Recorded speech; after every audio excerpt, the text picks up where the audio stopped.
Black Lightning, Episode 6, 3 Sevens, The Book of Thunder. So this was the episode I was pretty much waiting for, where we get to see, basically, Pierce find out that one of his children has powers. And I love the way they did it. It definitely wasn't what I was expecting. My whole theory was always just, somehow they're going to see each other and they kind of just, figure it out, which kind of came into play after he, kind of beat the crap out of his daughter. But, he turns over and it's like, oh crap, it's Anissa. Like, he recognizes her after all the combat. But I thought it was a pretty cool episode. They do a lot of stuff with Gamby where it's like, all right, Pierce kind of realizes like stuff's a little weird. Like you've been acting funny, like you were kind of, guns a blazing when it came to getting me back in the suit. But now all of a sudden, Tobias is most likely, back in town since his right hand man is here, and you just seem to be hiding stuff. You seem to be a little scared. So he doesn't really get the whole truth. He doesn't know exactly what's going on with Gamby and how he was involved with Tobias, and we also find out that he was involved with Lady Eve as well because she knew exactly who he was. So I thought that was interesting. But there's just a lot of stuff that a lot of little stuff they did with him where I was like, all right, I definitely appreciate this. I thought for sure, I can't think of her actual name for some reason, but Anissa's mom, I honestly just thought she was dead. I was like, she's in the lab too much. She's by herself. It's after hours. I was like, that is like cliche. This character's dying this episode type stuff. And they were close to it as well. But fortunately, everything turned out fine. Because I was like, man, she's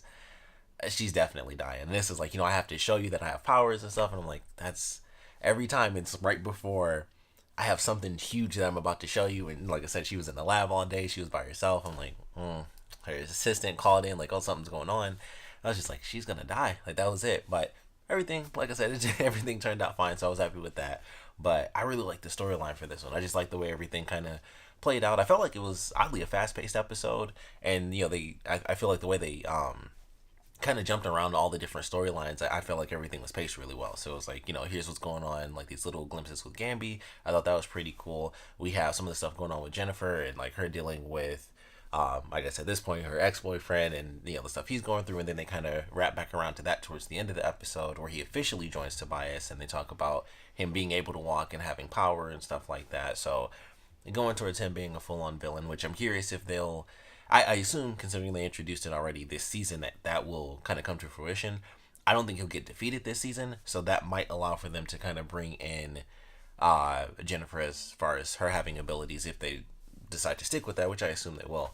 So they might save that for like season 2, where they kind of keep kind of a sub villain, and that's like her nemesis character. But I liked all the storylines. It was really simple. The stuff they went through with Pierce and his ex-wife, and just everything going on there, where she's trying to help him out, but she's dealing with the issues of like how stressful that is mentally to be like, I love this guy, but at the same time, it freaks me out, and you could, my daughters could lose their father. So I like the way that was handled. I like the way that she dealt with that and dealt with Gamby. But and even at the end of the episode, she was really annoyed, but she still answered the phone because I thought for sure she would ignore him, but she still answered, and then that was her, basically helping Pierce out. So I like how that.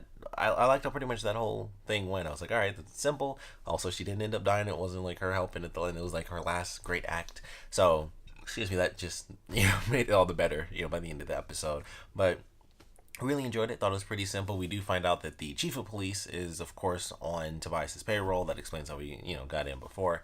And I don't know where they're headed with that. I thought that was like one of the things where they kind of touch on it, where it's like, oh, the cop that we've been seeing, whose name I totally can't remember. Who I also thought he was I just assumed, I guess, because he was obviously when they're the main character, they're always on TV. Or they're always the one doing interviews. Or always doing something. I just assumed he was like the chief of police, but that didn't even make sense because the chief rarely ever goes out, but he was always out, so it kind of didn't make sense. But I was like, oh, I thought he was in charge, but that he's just main character TV stuff. He's always the one person there, but he knows that something weird is going on with his chief. So I was like, oh, that's a little suspicious. Like, where'd you kind of get that hint from? So they're gonna, I'm sure, build that up, and he's gonna have to deal with teaming up a little bit more with Black Lightning and realizing he's got to be a bit more careful and kind of in the workplace. So don't know if I care too much about that, but I was like, okay, they kind of introduced it. He knows something weird is going on. He knew obviously beforehand when they killed the other guy, Lala.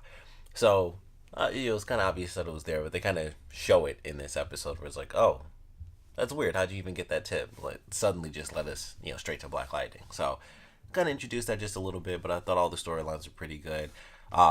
Definitely can't wait to see how this next episode plays out. We have Anissa, of course, realizing that her dad is Black Lightning, and vice versa. So they're gonna kind of team up, maybe not team up so much. Of course, Tobias is like losing his effing mind. Of course, he wants Black Lightning dead, but he also doesn't want to get killed off by Lady Eve and whoever the other partners are. We still haven't seen them yet, so it's like, all right, well, he's freaking out, and it seems like it's come down to, based on what his sister said, it's either you or her. So he's gonna try to have his right hand woman, who I believe her name is Cyanide. If you were watching it, it was like, oh, the code words or whatever. I think that's her name.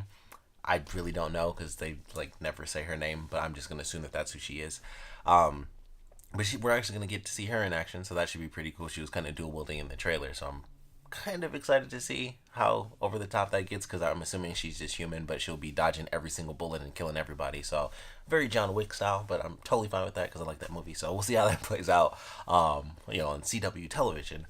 But I am looking forward to the next episode for sure. I thought this was a really cool one, and I'm almost excited just to see what they'll come up with for dialogue, because now that they know Anissa has powers, once again, like I mentioned before, where, they live in a world of superheroes, it's like, oh, at some point somebody's going to make a show where someone just says, I have powers, maybe one of my parents does.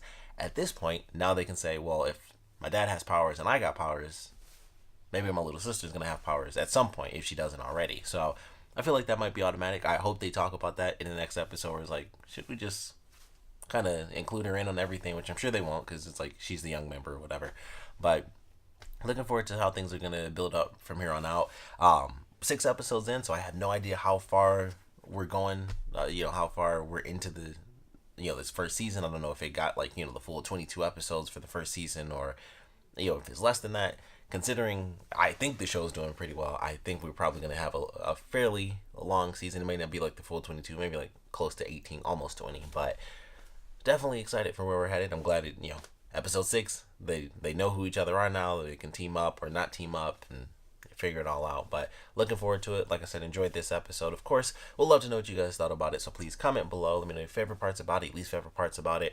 And I would love to know what you guys want to see from Anissa and Pierce teaming up or not teaming up, because obviously it's not like he can say, don't use your superpowers. So I would love to know how you guys want to see that play out, and also your predictions for how it's going to play out. Because I think it's going to be kind of the obvious route. If I'm being totally honest, I think he's going to say, don't use your powers. But naturally, it's like, well, I want to help people just like you do. You actually are currently doing it. You retired and went back into it. So, of course, I'm going to do it. So, I think that'll be the first. It'll basically be like superhero movies where the heroes fight each other. The first half is them arguing, and then the second half is like, we got it, we'll figure it out, and then they're a team. So I think that's what we're gonna get next week. But that's my theory.